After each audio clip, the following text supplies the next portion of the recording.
Hello there, everybody. Welcome back to episode 19 of the Backseat Fighter Podcast. I'm your host, Charlie Binns, and I'm so excited about today's episode because finally we've got some fight predictions to do again for UFC Fight Night Saudi Arabia, the main event between Israel Adesanya and Nasruddin Imavov.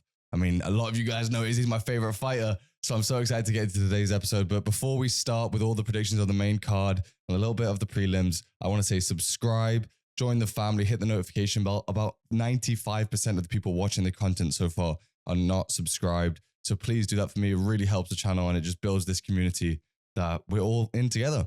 So let's just get straight into the episode right now. This main event, I'm so excited for the return of Israel Adesanya. I did an episode, or just a video rather, on Monday talking about the amount of disrespect I had been seeing about Israel Adesanya and his legacy. A lot of people seem to think because he lost to Dricus and he lost to Sean Strickland, which are both title fights, by the way, that for some reason he's done at the highest level, that he's never going to win a fight again, that we're going to see him fall off a cliff. I don't see why people are saying that. Is it because he set a standard so high that as soon as he's not in a title fight for the first time in 6 years, people think he's washed? I don't know. But with Nasruddin Imavov, he's coming off a good win against Brendan Allen. Still a very, very close contest. Brendan Allen, absolute amazing fighter. We might be having him on the show at some point. But let me get into this main event between these two specifically. Now, in that last fight with Dricus, I thought Israel Adesanya looked decent. I didn't think he looked slow like everybody's saying he did, or that he looked like he was just ineffective and not himself. I thought his rhythm was good. I thought he was competing athletically in that fight. I thought even when they got into clinch situations, when Dricus crashes in, he's able to hold himself in, and he does look stronger, more athletic and healthier than I've ever seen him before. And that goes to all the preparation. He said that he's doing more of the small things, right? More of the cryogenic therapy, more of the ice baths, more of the sauna, more of the eating healthily, hired a chef, not eating Uber Eats all the time, right?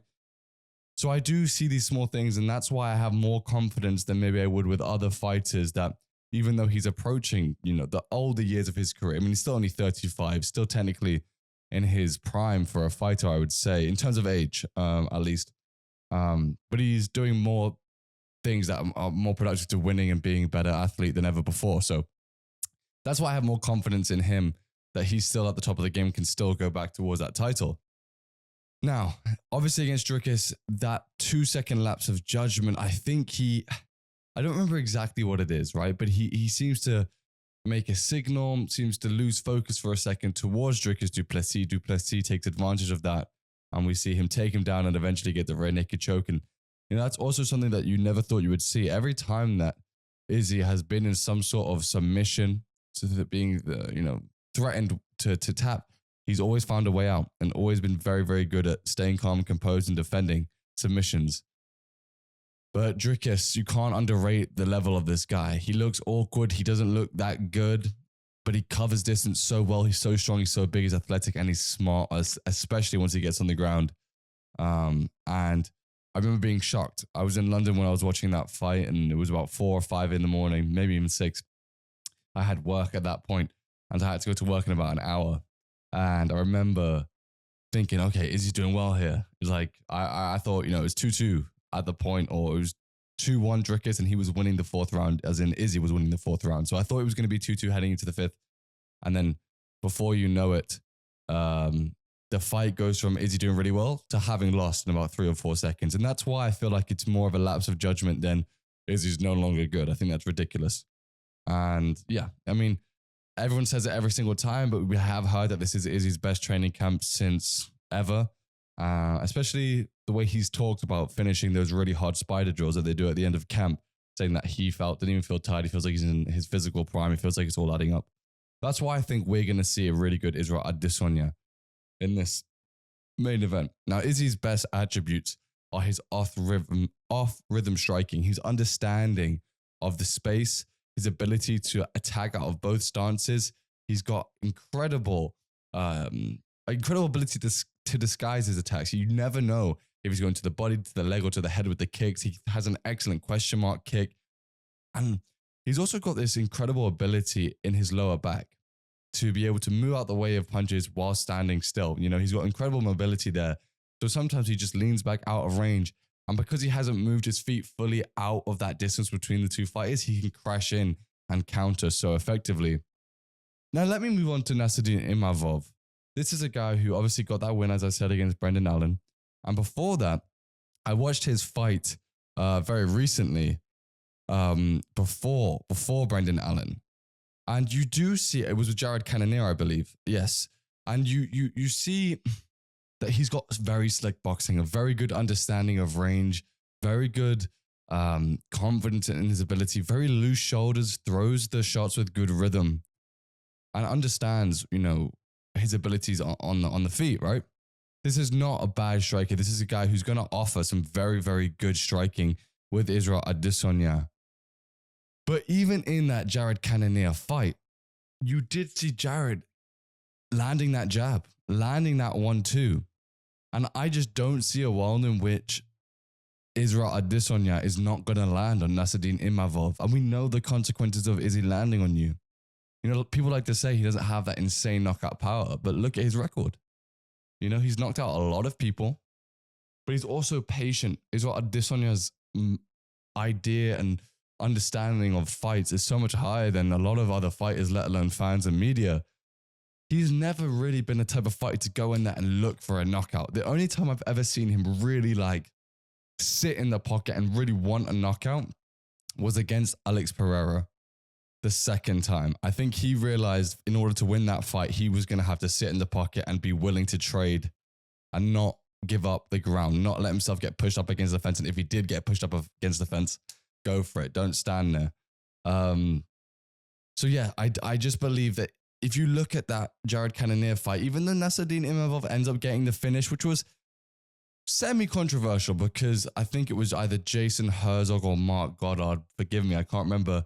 No, it was Jason Herzog, I believe. Steps in very early in terms of Jared Cannonier being hurt. He was stumbling around the octagon, and you can argue he was doing the right thing in terms of fighter health, but he steps in very early, and Jared Cannonier is still conscious but wobbly, is rolled out of the fight, and Nasruddin Imavov gets his hand raised. I just do not see a world in which Izzy can't attack those front legs of Imavov. I don't see a world in which Izzy's jab is not going to hit. And I believe that Izzy now is entering his physical prime in terms of strength. He looks stronger, he looks bigger. So even on any takedown attempts that Imavov's going to have, I believe Izzy's going to be able to defend those better than we've seen him before. And yeah, I'm just really excited for this fight. I don't have that much to say regarding it, just because I do believe that Israel Adesanya is one of the greatest fighters we've ever seen in the sport. And after 2 losses in which one, you can say it's an excuse, which it technically is, that his back was injured against Sean Strickland. Now, that's not to say Sean Strickland's offbeat striking and very awkward style isn't effective in fighting a very good traditional, elusive, flowy kickboxer like Israel Adesanya. But his back was hurt in that fight, and there was something wrong with him. We could all see that. Doesn't take anything away from Sean Strickland because they both signed on the dotted line. They both agreed to get into the cage. And we see that fighters in every single fight come in with some ailment, some physical ailment that's hurting them, that hasn't allowed them to train as effectively as they would have liked. MMA training camps are ridiculously hard. And in that DDP fight, he looked good. He looked back to himself, really. And I think what we're going to see is a really big statement from Israel Adesanya, because I feel like his confidence is at an all-time high again. I think after the Sean Strickland fight, when he was really hurt, and I feel like he rushed into that fight both physically and emotionally after coming off that huge win against Alex Pereira, he also got fired up to fight Dricus du Plessis again, and it ended up being Sean Strickland instead. And when you go from being super charged up to fight someone like Dricus du Plessis, we eventually saw the vitriol that they had before their fight leading up to it. And then you go to fight someone like Sean Strickland, who I don't think Israel Adesanya had much anger towards until obviously the whole controversy with Sean Strickland in the pre-fight lead up as well. It gets tough to constantly do that, especially when you're doing 12 title fights in a row, especially when you're only fighting for the title. You haven't fought for just a fight without a belt in 6 years. So I think what we're now going to see is an Israel Adesanya who's charged up, who's doing this for himself, who's focused and has got his confidence back. Maybe himself think it is my body breaking down, and then goes out against DDP, looks good, has a lapse in judgment. And yeah, man, absolute absolute beast, one of my favorite fighters of all time, and I'm expecting him to do something like this that he did before. Look right here at Israel Adesanya landing the right hand that put Alex Pereira out cold in Miami, I think it was. Anyway, let me move on to the co-main event before I keep going about how much I rate Israel Adesanya, one of the greatest fighters of all time. Let me say it one more time for the boys in the back. Anyway, let's see. The co-main event, Shara Nurmagemedov versus Michael Venom Page. Now, I'm from England. I'm from London. I'm really, really rooting for him, to be honest with you, just because, yeah, from London shoot fighters, always wanted him in the UFC, and I think he's done really well so far in his UFC career. Now, I'm going to put that bias out there because I think he's also a huge underdog. I haven't checked the betting odds yet. But Shara Nurmagemedov, let me start there before I get into MVP. The performance he put on in his last fight against Arman Peterson is one of the craziest knockouts I've ever seen. Double spinning back fist. I could not believe what I had seen. Now, Arman Peterson is a very good kickboxer and not to be underrated at all. I think actually, if I go back, that was the first podcast predictions episode I ever did. And I went through that fight and I analyzed it kind of vigorously. And I said, you know what? Arman Peterson is no slouch, but Shara is one of those guys when it comes to striking. I think he's going to put him out. I think he's going to win by knockout. And for him to do it like that, nobody could have ever seen that. I don't think I've ever seen that in UFC history. In all my fights I've ever watched, whether that's in Muay Thai, boxing, kickboxing, obviously not in boxing. Imagine somebody just pulled out the spinning back fist in a boxing match. But no, what I am trying to say is I've never seen that before. And it was one of the most ridiculous things I've ever seen. And he is an absolute beast on the feet, the flow that he has. But he also proved to me in earlier fights, like he had that fight against Tricoli, and I think I even analyzed it up to that fight with Petrosyan, is that he's able to dig deep. Even though he does get tired, going into those third rounds, this is obviously a co-main, so it'll still be 3 rounds.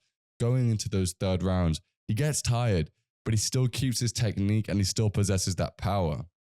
With Michael Venom Page, I feel that he has a good chance of winning this fight, despite the fact he's quite old in comparison with Shara. But he still has that speed. He still has that confidence. And if you look at his UFC career so far, he comes in against Kevin Holland, looks fantastic. Kevin Holland couldn't lay a finger on him. He was showboating. He was doing great stuff against Kevin. Kept tripping him up with some nice trips out of the clinch, and really frustrated Kevin Holland to the point where you're like, wow, this guy is really levels above, and we needed him in the UFC earlier. But then you look at him go and fight Ian Gary, and now that fight looks even better in light of what Ian Gary was able to do against Shavkat Rakhmonov.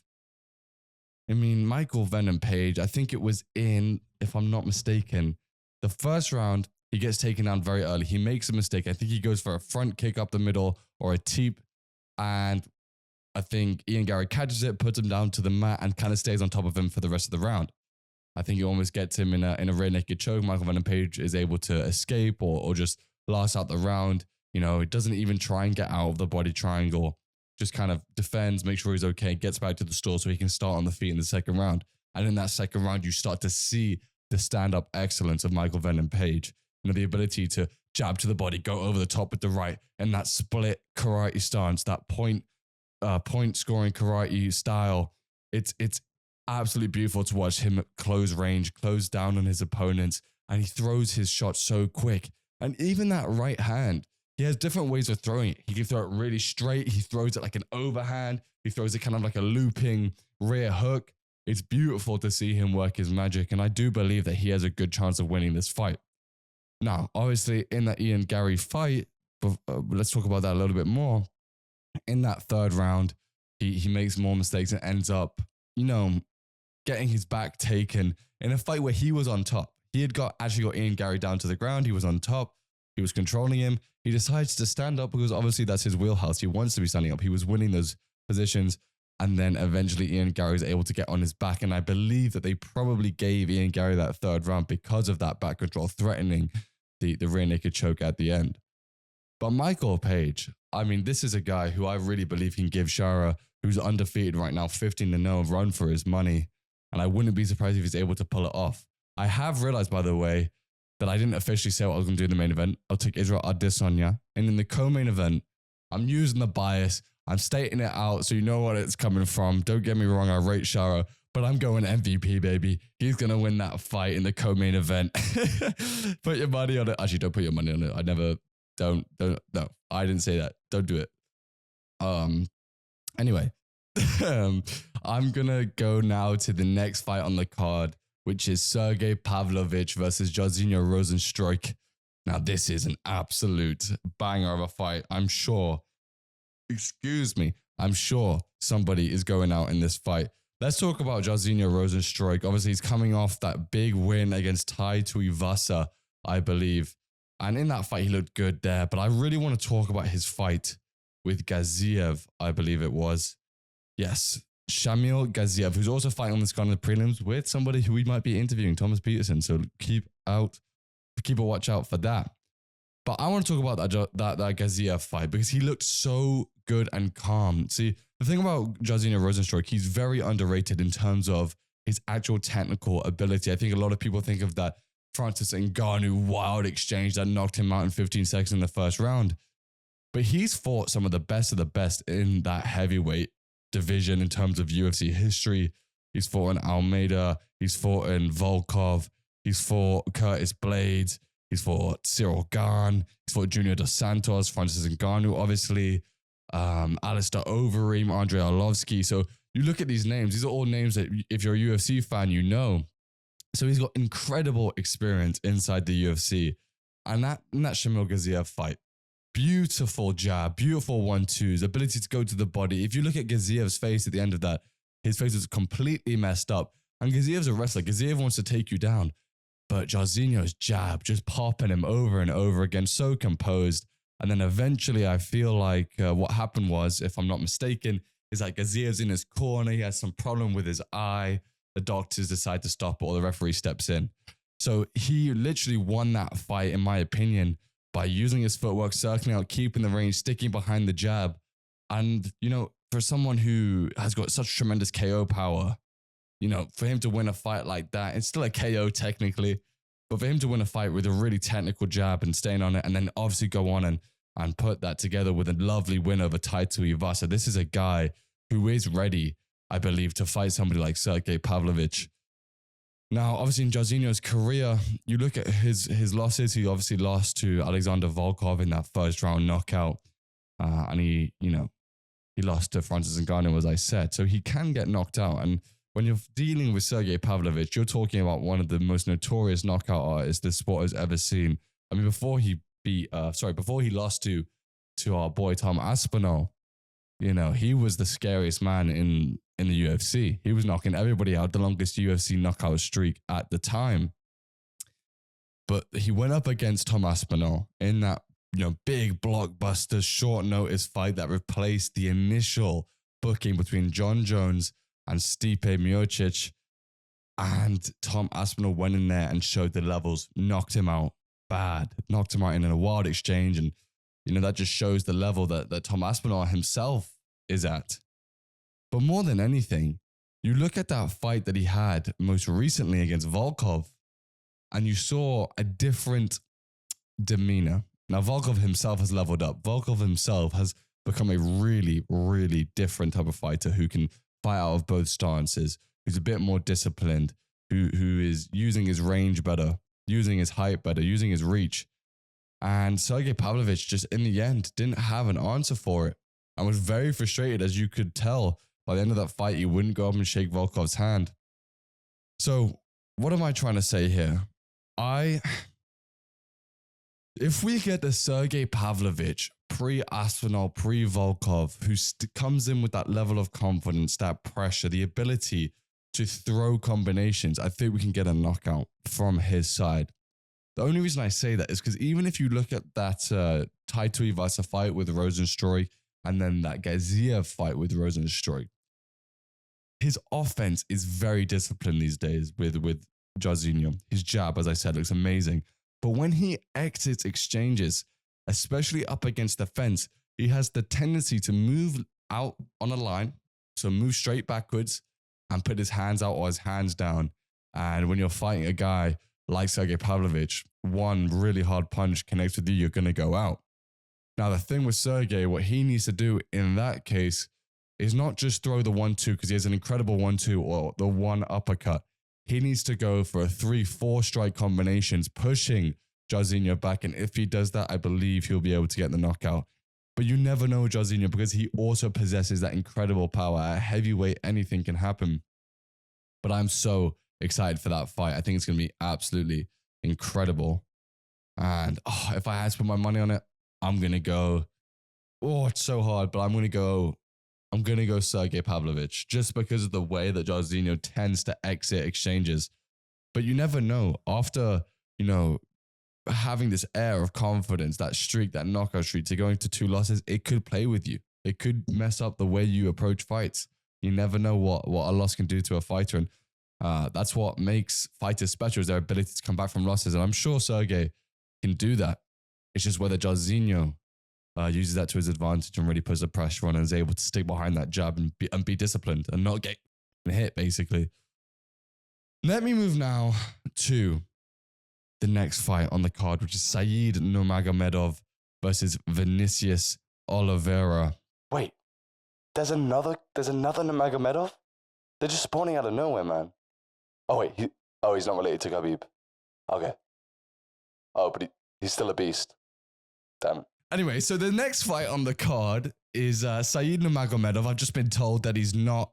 Related to Khabib, but he's still an absolute monster. Really, really is. I mean, I look at that fight that he had most recently against Muin Gufarov, I believe, or Gafurov. Absolutely incredible submission. I think he kind of crashes into the space, goes for the takedown, kind of rushes him because Said's also very good on the feet. He comes with that combat sambo background that we talk about with Islam Makhachev, that we talk about with Khabib. I think we talk about that with Umar Nurmagomedov as well. It's this absolute best base for mixed martial arts because it's very similar. It's basically the same sport, right? And he comes from that as well. So he's already doing really good on the feet, throwing lovely high kicks, switch kicks, question mark kicks, I should say rather. And then Gafurov tries to rush into the space, try and close him down because he's like, you know what, we're going to grapple, get in the clinch. Said wraps up the guillotine so tight, incredible guillotine ability, submits him very, very quickly in the first round. This is a guy who's absolutely incredible. I think about that fight he also had with Ricardo Ramos. He does a spinning wheel kick to the liver, spinning roundhouse kick to the liver, absolutely destroys him and folds him straight away. This is a guy who is absolutely unbelievable on the feet. And we haven't seen him in a while, actually. The last time we fought was in 2023 against Gafurov. It was on actually the Islam Makhachev versus Volkanovski 2 card, if you can remember that, when Charles Oliveira got that cut and had to step out of the fight and Volkanovski stepped up on very short notice.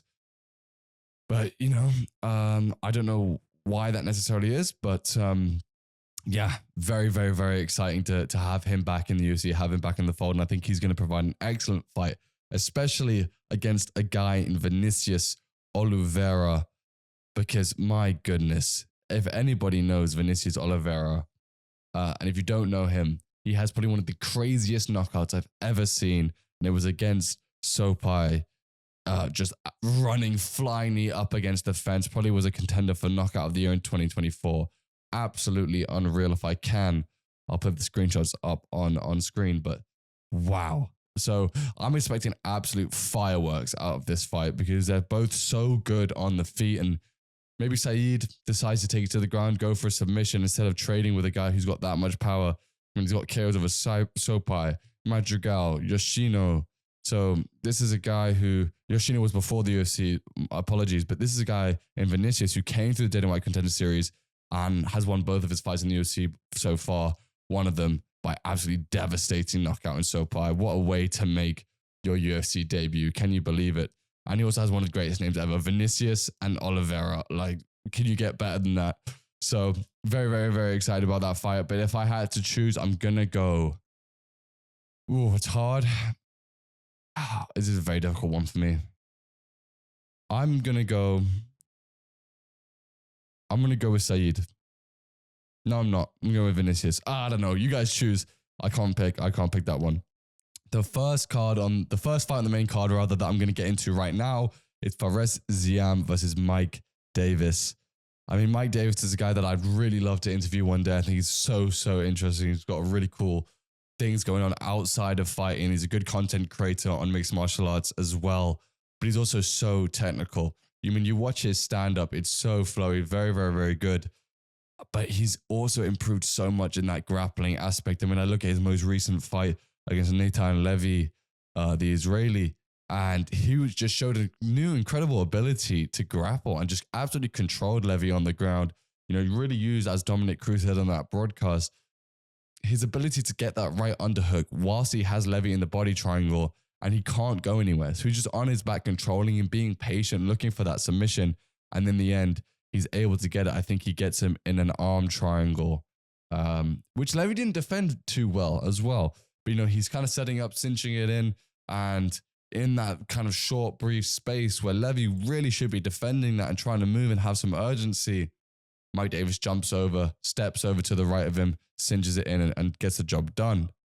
But he also, if you look at that Borshev fight just before the Levy fight, and you watch Mike Davis he has a great ability to flow on the feet and is really good on the feet, but Borshev also, and it showed me that he can really compete with even good stand-up guys in terms of that really good technical striking battle that they had. But he also did a great job of getting Borshev down to the ground over and over again. And I think that's what won him that fight as well. So you start to see a real mixed martial artist as a whole coming in. And at lightweight, I think he's 6 foot. He's a big lightweight. He looks really big in there, muscular, strong, athletic. And if you look at his Instagram, he's also got incredible techniques. I think he has like a cool technique where he kind of posts on his feet and throws that high kick. I don't know if he's ever done it in a fight, but if he has, let me know, because it's really cool. He goes low on the ground basically, and then flicks up and hits you in the head with a head kick. It's incredible. But if you look at his opponent, Fares Ziam, this is a guy who kind of like Vinicius Oliveira has one of the craziest knockouts I've ever seen. Not quite a flying knee. They're in the Muay Thai clinch up against the cage. Fares Ziam brings his knee up to Frivola, puts him out cold, and that was at UFC Paris. So for a Frenchman to do that in front of the French crowd, absolutely incredible. So this guy is an absolute beast on the feet. He's only 27. He trains at Killcliff. Very interesting fight coming up here. But if you look at his fight before that Matt Frivola fight against Claudio Puelles, he was getting taken down over and over again. He ends up winning that fight by split decision. But if I'm Mike Davis and I had success against Borshev by getting some takedowns in there, being competitive on the feet, landing some good shots, staying in my flow, staying focused, not getting out of rhythm, because Mike Davis, I feel like, has a tendency in that second round to kind of lose focus. But if you can implement what Claudio Puelles did and kind of piece it together with your already good technical striking ability, I see all the signs in my head point on Mike Davis' victory here. So I'm going to go to Mike Davis for the win. I think he's going to be able to get it done. I'm hoping to have him on the podcast one day as well. I'm not just saying that because I think he'll win or because other way around. I'm not just saying I want him on the podcast because... No, I'm not just saying I want him to win because I want him on the podcast one day. But I am saying that I do believe he's going to win. And there is one fight that I want to talk about on the prelims, and that is Shamil Gaziev versus Thomas Peterson. Thomas Peterson is somebody who I reached out to, and hopefully we're going to have on the show after this card. Good heavyweight, made his debut in the UFC very recently. He's fighting Shamil Gaziev, and I think this is a really good fight in terms of levels of experience in the UFC. Thomas Peterson, I think he's great. He's a wrestler, big wrestler, but he's also got incredible IQ to go to the body with that right hand. And I believe if he can do that against Gaziev in this fight and just really get going to the body early and use it to get his takedowns, go to the body, go high, go to the body, go high, then shoot. I think he's gonna be able to get a win here against Gaziev. But Gaziev's a good wrestler himself, so I'm excited to see that wrestling battle there. I think this is going to be an absolutely tremendous card. But more than anything, I just want to say thank you for all the support so far. And I'm really excited to do the live reaction video for Monday or Sunday, sorry, I should say. Try and get it out for Sunday. But I'm going to do a live reaction. I hope you guys watched that. It was funny last time. I'm going to have some of my friends on it again as well. And you're going to see how much I get invested, especially when Israel Adesanya fights. I'm hoping he wins. But sometimes, I do like to be more journalistic and then more of a fan sometimes, because I think that's important. And it's important to acknowledge when we're being biased. I think so many times now, even in media, we get people saying stuff and doing things without acknowledging where it's coming from. And that's what I want, this podcast to be. And it's what I want Backseat Media to be in general when it grows. It's somewhere where everybody just acknowledges that, first of all, they don't know everything they talk about. You can't possibly know everything you're talking about, especially when, as media, we're not actually part of what is going on in the sport. We are, covering the sport. We're talking about the sport. We love the sport, but we're not the fighters. We're not the coaches. We're not the referees. We're not the athletic commission. We're not the promoters. All of these people that are really directly, more so at least, involved in what's going on. But also, it's our responsibility, I feel like, to acknowledge the fact that we're humans, that we do have biases. Biases. I don't know, however you want to say it. But yeah, I'm just happy that I'm getting to share this community with you. And there's comments coming through on each video. Doesn't matter if there's only a few views on it, or if there's, the live reaction got 200. But we're up to about 64 subscribers. That giveaway still coming along. I'm still making a few arrangements for it. So keep an eye out for it. I know it's going to take some time, and it is going to happen. I promise I'm doing it. So yeah, thank you guys so much for watching this episode. I know it's a bit of a short one today, but I'm going to try and do better and get them out earlier, because there was something that went on this week, and I'm not going to say what happened, but it just kind of delayed the episode. And unfortunately, it's not going to be as long-winded as possible, like I usually like to make it, but maybe it's going to do better. We'll see. Let me know the algorithm, please, if you guys prefer just a shorter episode and maybe a bit less detail. But thank you guys so much for watching today's episode. I hope you guys enjoy the fights. Let me know in the comments who you think is going to win. Israel Adesanya's fight, the Shara versus Michael Venom Page, Pavlovich versus Rosenstruik. These are all incredibly high stakes fights, especially for their respective divisions. So let me know. Also, just forgot to mention, Michael Venom Page is going up in weight. So let that be a factor in your brain when it comes to that prediction. I forgot to say that as well. But anyway, have a good Friday night and a weekend watching the fights. I really appreciate you guys. And I will see you on Sunday with the live reactions to the fight. Join in and let me know what you guys think of the fights. See you next time.